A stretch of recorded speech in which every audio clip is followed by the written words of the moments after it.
Good morning. Ako si Efrain Dagata, chiefmate sa LCT Susan.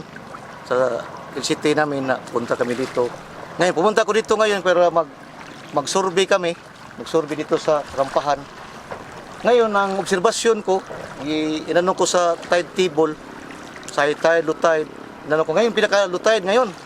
Ngayon, ang sounding ko dito banda, mga sa Biliran side na dito sa Rampas sa Biliran side 2 meters. 2 meters pero dapat sana makasulda ako ng sounding ako ng mga 3 meters o more than 3 meters. Yan, makaya-kaya yan. Ang rekomendasyon ko lang sana sa Rampahan, pwede lagyan natin ng mga dalawang di pa na dugtong pa rin dito. Dugtong pa rin dito. Yan, tabakan, mga dalawang di pa. Yan, pwede na, parang maano ko na makaya na.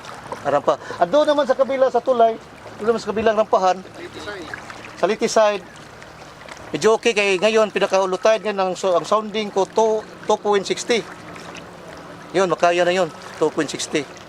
Pag high tide, kunti lang mga kuha lang, kahit mga 50 cm, okay na. Makaya na, dito lang ang ano, medyo maano nito, mababaw. Yan lang ang maano ko, recommendation ko dito. Sa ano. Salamat. Ganun.